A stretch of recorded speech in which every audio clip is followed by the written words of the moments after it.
এভাবেই দেশের বাহিরেও নিজেদের সন্ত্রাসী দল হিসেবে প্রমাণ দিয়েছে বিএনপি এবং জামাতের কর্মীরা।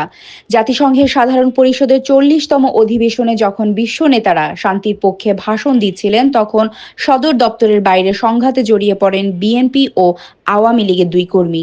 কথা কাটাকাটির এক পর্যায়ে ছাত্রলীগ নেতার হৃদয়কে থাপ্পড় দেয় বিএনপির কর্মী রিয়াজ রহমান। এতে দুজনে হাতাহাতিতে জড়িয়ে পড়ে। পরবর্তীতে পুলিশ সদস্যরা পরিস্থিতি নিজেদের নিয়ন্ত্রণে নেন।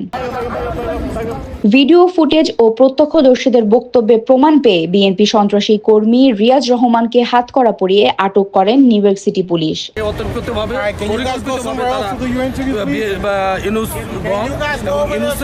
সন্ত্রাসী বাহিনী এসে হঠাৎ করে তাকে আক্রমণ করে। এদিকে আহত ছাত্রলীগ নেতাকে চিকিৎসার জন্য হাসপাতালে নেন এনওয়াইপিডি সদস্যরা।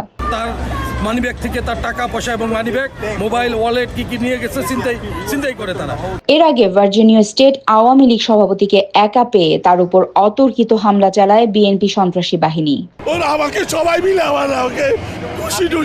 এখানেও বিএনপির দুই সন্ত্রাসীকে আটক করে সিটি পুলিশ। পরে আওয়ামী লীগের পক্ষ থেকে সিটি পুলিশের সাথে যোগাযোগ করা হলে পুলিশ তাদের জানায় এ বিষয়ে মামলা হয়েছে। পুরো ঘটনা প্রমাণিত হলে গ্রেফতারকৃত ব্যক্তিদের পাসপোর্ট বাতিল করে তাদের নিজ দেশে পাঠিয়ে দেওয়া হবে।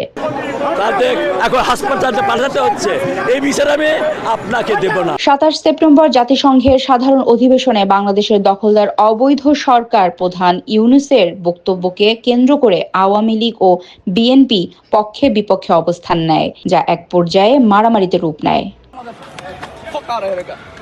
Desk report, বিবাংলা.net।